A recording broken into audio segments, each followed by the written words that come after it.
wabarakatuh. Ketemu lagi sama aku, Cindy Novita Anggraini. Terima kasih sudah klik video ini. Oke, untuk hari Kamis ini aku ketemu lagi sama kalian gitu loh guys. Karena aku menunggu hari ini gitu loh guys untuk ketemu kalian. Karena kan 2 minggu kemarin aku gak bisa upload video. Ditambah lagi aku banyak kepentingan. Dan badannya aku itu agak ronyek gitu loh guys. Kayak sering sakit-sakitan gitu loh guys. Karena kan aku setiap malam tuh bergadang gitu loh guys. Untuk apa? Ya untuk kalian lah pastinya. Buat apa lagi kalau aku bergadang? Masa aku buat ngebucin? Enggak lah guys, aku kan gak punya pacar sama sekali gitu loh guys. Oke, pasti kalian pernah dengar kan guys tentang kota mati yang pernah aku bahas itu. Ya kayak video aku yang ini ya guys. Kalau kalian belum nonton video aku yang ini, pokoknya ditonton gitu loh guys. Karena ceritanya itu seru dan lumayan creepy menurut aku. Tapi untuk kami sini, aku gak akan menceritakan tentang kota mati. Lebih tepatnya aku akan menceritakan cerita yang hampir nyerempet-nyerempet sedikit gitu loh guys. Lebih tepatnya ya, aku akan menceritakan tentang kisah hilangnya penduduk desa dari Danau Anjikuni. Yang mana semua penduduk desa ini hilang secara misterius. Jika kalian penasaran sama ceritanya, langsung aja ya guys, gak usah lama-lama lagi. Takut durasinya itu makin panjang. Oke, langsung aja kita masuk ke ceritanya. Kejadian ini terjadi pada musim dingin tahun 1930.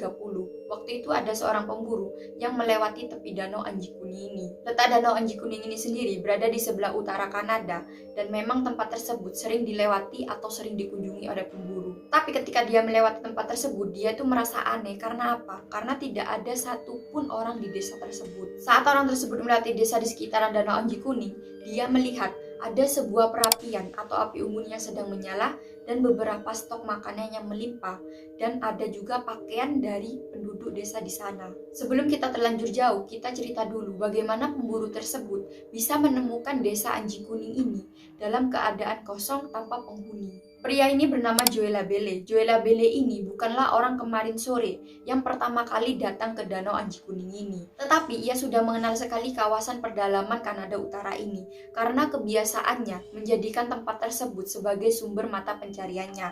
Karena Labelle ini berprofesi sebagai pencari atau pemasang jebakan berang-berang, atau kita sebutlah sebagai pemburu gitu loh guys. Ketika itu Labelle ini ingin berburu di sekitaran Danau Anjing Kuning ini, tapi tiba-tiba cuaca menjadi buruk karena seketika itu salju turun disertai dengan suhu yang sangat dingin yang menusuk gitu loh guys. Makanya itu Labelle ini memutuskan untuk pergi ke desa Inuit terdekat atau suku Inuit terdekat gitu loh guys, sambil menunggu cuaca kembali membaik. Kebetulan sekali desa tersebut biasa menjadi tempat singgah dari Labelle ini.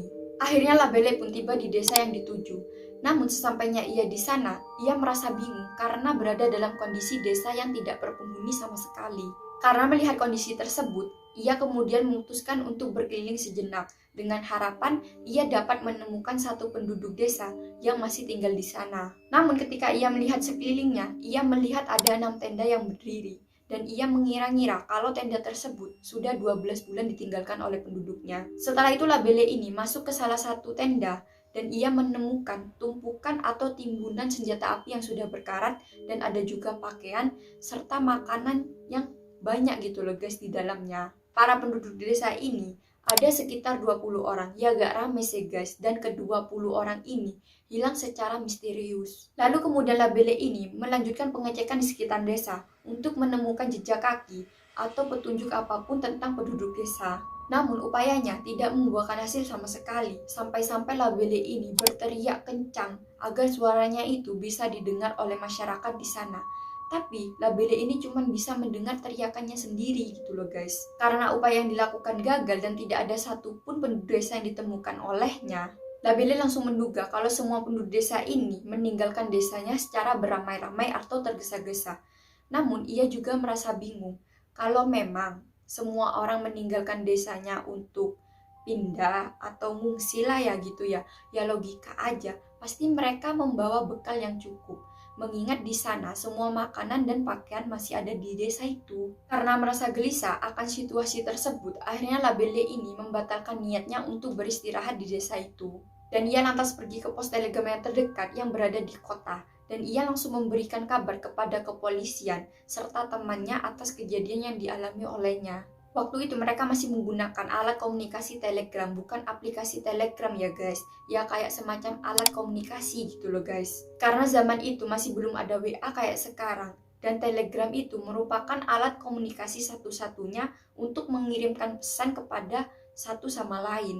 Setelah beberapa jam mengirimkan pesan melalui Telegram, akhirnya Armand Laurent, yaitu rekan kerja sama pemburu, dan 2 putranya, dan beberapa kepolisian dari Kanada datang ke lokasi desa Anjekuni. Selama perjalanan menuju desa tersebut, pihak kepolisian itu mencoba mengorek informasi dari Armand Laurent dan kedua putranya, dan ia menanyakan apakah ada kejanggalan yang terjadi di kawasan tersebut selama beberapa hari terakhir. Armand Laurent lantas bercerita kalau dirinya itu juga merasakan ada keanehan di kawasan tersebut, karena beberapa lalu ia melihat ada cahaya yang melayang-layang di udara.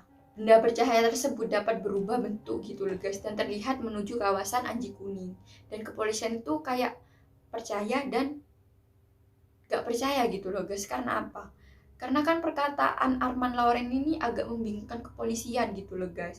Ya mungkin aja yang dilihat Armand Laurent itu salah gitu loh. Saat sesampainya mereka di desa Anjekuning ini, mereka langsung bertemu dengan Joy Labelli. Tapi saat mereka mengunjungi desa yang dimaksud, pihak kepolisian itu memang merasa kalau desa yang dikunjungi itu memang tidak ada penghuninya sama sekali. Dan keanehan ini semakin menjadi ketika mereka mengunjungi komplek pemakaman di dekat desa. Mereka melihat kalau semua liang kubur itu terbuka gitu loh guys, dan semua mayatnya itu hilang secara misterius. Akhirnya pihak kepolisian itu berusaha memutar otak, siapakah pelaku yang melakukan atau mengambil jasad-jasad dari makam gitu loh guys. Karena kan kondisi tanah di sana itu mengeras dan membeku. Karena mereka juga menyimpulkan kalau bukan hewan liar yang mengambilnya pastinya. Dan kepolisian itu sangat yakin kalau bukan suku Inuit yang mengambilnya. Kenapa kepolisian itu sangat yakin banget bukan suku Inuit yang mengambilnya? Karena suku Inuit itu memiliki kepercayaan kalau membongkar makam itu merupakan hal yang sangat terlarang gitu loh guys. Makanya itu kepolisian itu yakin kalau bukan suku Inuit yang mengambilnya. Dan polisi juga menemukan adanya batu yang berdiri tegak lurus gitu loh guys di masing-masing liang kubur atau di samping kuburannya gitu loh guys. Karena melihat kejanggalan ini, kepolisian langsung membentuk tim pencari fakta gitu loh guys untuk mencari penduduk desa yang telah hilang. Dan mereka cuma berhasil menemukan beberapa anjing yang sudah mati dan beberapa anjing yang kelaparan gitu loh guys. Dan ada jasad anjing juga yang sudah membeku. Padahal anjing-anjing tersebut itu berjarak beberapa meter gitu loh guys dari timbunan makanan para penduduk.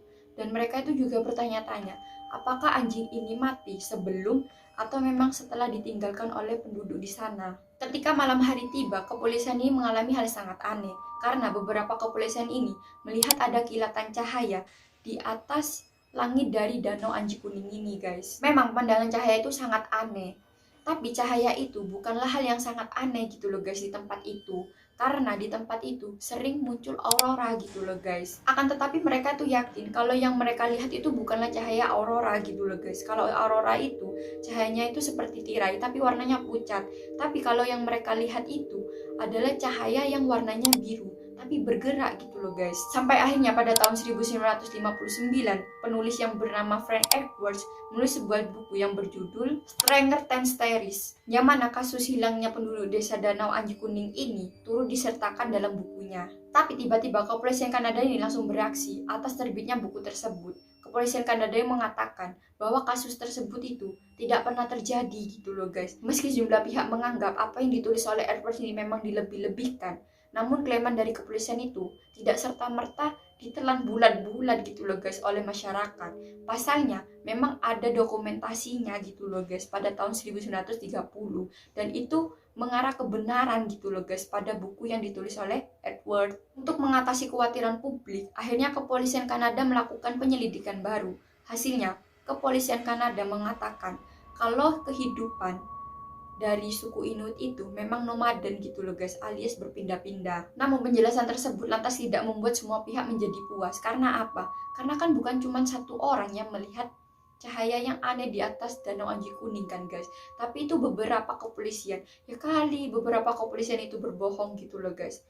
Namun di masa modern ini masyarakat percaya akan adanya UFO. Mereka percaya kalau masyarakat Eskimo ini diculik oleh UFO gitu loh guys, atau ada kaitannya dengan alien gitu loh. Sampai-sampai para penggiat teori konspirasi juga berspekulasi gitu loh guys, kalau memang benar masyarakat Eskimo itu diculik, dan mayit-mayit dari pemakaman itu diambil, makanya itu hilangnya secara misterius gitu loh guys, ya kan.